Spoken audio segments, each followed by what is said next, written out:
XRP, सुई and H बार, इन तीनों coins में से कौन सा कॉइन बेहतर है और किस कॉइन के अंदर इन्वेस्टमेंट करनी चाहिए और कितनी करनी चाहिए, अभी मैं आप लोगों को डिटेल में गाइड करूंगा। सबसे पहले हम XRP के बारे में बात करेंगे। XRP रिपल लैब्स वालों का प्रोजेक्ट है और XRP के अंदर अगर आप लोग टोटल होल्डिंग देखें तो 45% XRP की होल्डिंग रिपल लैब्स वालों ने की हुई है। तो पहली चीज मैं आप लोगों को ये बता दूं कि डिसेंट्रलाइज और सेंट्रलाइज सिस्टम क्या होता है। XRP एक सेंट्रलाइज प्रोजेक्ट है जो कि बहुत खतरनाक है। XRP के अंदर 45% होल्डिंग रिपल लैब्स वालों की है। इसका मतलब ये है कि अगर उन लोगों ने सेलिंग प्रेशर लेके आना हुआ मार्केट के अंदर तो वो बहुत इजीली मार्केट के अंदर सेलिंग प्रेशर ला सकते हैं अपनी होल्डिंग्स को सेल करके। तो आप लोगों ने क्या करना है, जब भी कोई कॉइन बाय करना है तो सबसे पहले ये देखना है कि वो डिसेंट्रलाइज है, सेमी सेंट्रलाइज है, सेमी डिसेंट्रलाइज्ड है, या वो क्या है। सबसे पहली चीज ये आप लोगों ने देख ली है। दूसरी चीज ये कि आप लोग ये देखो टॉप होल्डर्स कौन है, उसके कंपनीज हैं या डिफरेंट इन्वेस्टर्स हैं। देखो जैसे कि XRP का तो मैंने आप लोगों को बता दिया 45% ट्रिपल एस वाले होल्ड कर रहे हैं। नंबर 2 पे आता है सुई। सुई के अंदर 10 to 20% होल्डिंग जो है डिफरेंट मतलब कंपनीज की है, मिस्टर लैब्स वालों की है, लेकिन उनके साथ 3-4 कंपनीज की पार्टनरशिप्स हैं जिसके अंदर, लेकिन आप लोग उस चीज को छोड़ दो, हम इसको सिंपल करते हैं और सिंपल ये है कि 10 to 20% होल्डिंग सुई की है। इस तरह की जो अगर सेलिंग प्रेशर लेके आना चाहें तो ला सकते हैं, लेकिन XRP वाला नहीं ला सकते। XRP वाला लूना की तरह का एक क्रैश भी ला सकता है और XRP एक बहुत खतरनाक कॉइन है, मैं बार बार आप लोगों को बता रहा हूँ। और मेरी इसके XRP के अंदर ₹1 की इन्वेस्टमेंट नहीं है। सुई और दूसरे नंबर पे आप सुई था और तीसरे नंबर पे हम बात करेंगे एच बार की। एच बार डिसेंट्रलाइज प्रोजेक्ट में आता है। अगर आप तीनों का कंपैरिजन करें तो तीनों में आप लोग पहले नंबर पे मैं एच बार को बोलूंगा, क्यों? क्योंकि एच बार के अंदर 10% की होल्डिंग टॉप होल्डर्स में जो पहले नंबर पे होल्डर आता है उसकी 10% की होल्डिंग है, मतलब टोटल सप्लाई में से 10% होल्डिंग उसने की हुई है। तो अगर वो सेलिंग प्रेशर लेके आना चाहता है तो सुई और XRP जैसा सेलिंग प्रेशर मार्केट में नहीं ला सकता।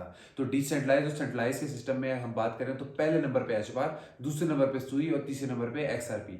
अब आप लोग बर्निंग मैकेनिज्म की बात करें, बर्निंग मैकेनिज्म पे सुई का बर्निंग मैकेनिज्म नहीं है, एच बार का बर्निंग मैकेनिज्म नहीं है, लेकिन XRP का बर्निंग मैकेनिज्म है। तो बर्निंग मैकेनिज्म पे XRP पहले नंबर पे।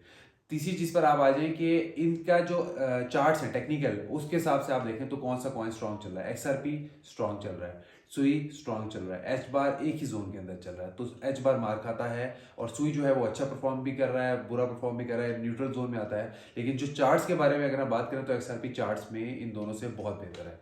तो इसके बाद हम बात करेंगे जैसे कि अगर आप लोग ग्रोथ के बारे में बात करें, XRP के अंदर बहुत लिमिटेड यूज केस है। अब आप लोग ऐसा क्या देख रहे हो कि XRP के अंदर बहुत बड़ा पंप आ जाए, ऐसा कुछ नहीं है। लेकिन सुई के अंदर बहुत तेजी से ग्रोथ हो रही है, उसका इकोसिस्टम बहुत तेजी से बढ़ रहा है, उसकी अडॉप्शन बहुत तेजी से हो रही है, उसके अंदर इन्वेस्टर बहुत ज़्यादा तेजी से आ रहा है। और अगर आप लोग उसकी सप्लाई के बारे में बात करें तो उनकी जो टोकन अनलॉकिंग का से रिलेटेड है, खैर वो एक नेक्स्ट टॉपिक है, मैं बता दूंगा आप लोगों को। लेकिन अगर आप लोग ग्रोथ के बारे में बात करें तो सुई की सबसे तेज ग्रोथ है, XRP की ग्रोथ नहीं है। एच बार की ग्रोथ भी बहुत अच्छी है, उसकी डेवलपर्स भी बहुत स्ट्रॉन्ग है। XRP का बहुत लिमिटेड यूज केस है। तो पहले नंबर पर सुई और दूसरे नंबर पे हमारा आया एच बार और तीसरे नंबर पे हमारा आया XRP यूज केस के अंदर और अडॉप्शन के अंदर।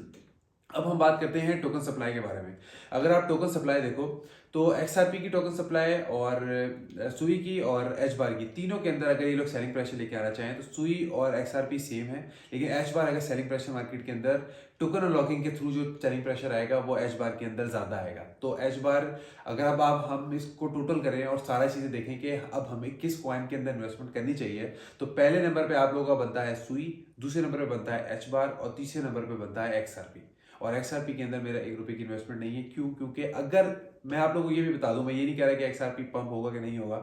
अगर XRP यहाँ से उठ के, जो कि इस वक्त $2.8 के आसपास चल रहा है, अगर XRP यहाँ से उठ के $10 के आसपास गया तो सुई और एच बार आप लोगों को 4-5x होते हुए इजीली दिखेंगे, मतलब XRP से ज्यादा अच्छा परफॉर्म होते हुए दिखेंगे। क्यों?